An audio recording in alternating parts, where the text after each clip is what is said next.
আসসালামু আলাইকুম গাইস, সবাইকে শুভ দুপুর। কেমন আছেন সবাই? আশা করি সবাই অনেক অনেক ভালো আছেন, সাথে আমিও ভালো আছি।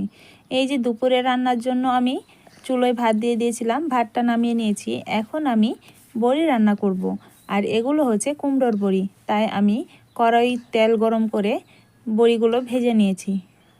দেখুন, আমি ভেজে নিয়েছি, ভাজানো হয়ে গেছে।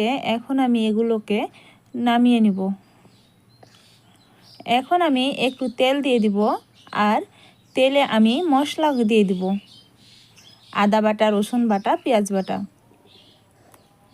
দেখুন, আমি নেড়ে চেড়ে নেব। নাড়াচাড়া হয়ে গেলে আমি এক এক করে সবগুলো মশলা দিয়ে দিব। লবণ, হলুদ, মরিচের গুঁড়ো, জিরের গুঁড়ো, ধনে গুঁড়ো, সবগুলো মশলা দিয়ে আমি ভালোভাবে নেড়ে চেড়ে নেব।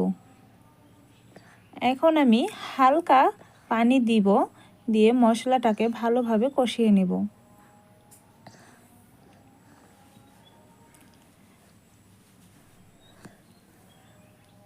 কষানো হয়ে গেলে আমি একটু একটু করে নাড়তেই থাকব।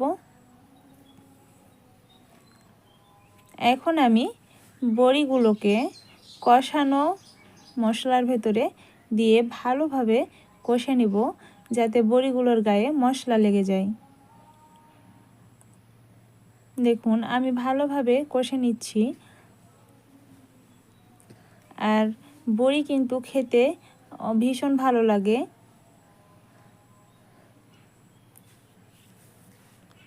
দেখুন, আমি আস্তে আস্তে জাল দিয়ে নেড়ে চেড়ে ভালোভাবে কষে নিচ্ছি।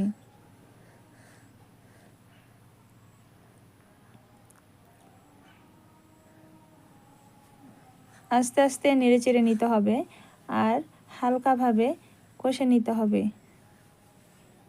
এখন আমি বড়িতে পানি দিয়ে দিব। পরিমাণ মতো পানি দিয়ে আমি ঢাকনা দিয়ে ভালোভাবে ঢেকে দেব।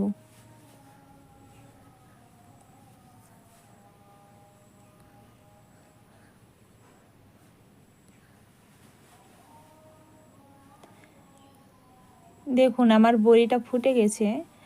এখন বড়িটা ফুটে গেলে বারবার আমি এভাবে ঢাকনা দিয়ে ঢেকে সেদ্ধর জন্য রেখে দেব। আর এদিকে আমি তরই নিয়েছি, এগুলো আমি বড়িতে দেওয়ার জন্য কেটে নিয়েছি। এখন আমি ভালোভাবে ধুয়ে নিব, আর এগুলো আমি বড়িতে দিয়ে দিব।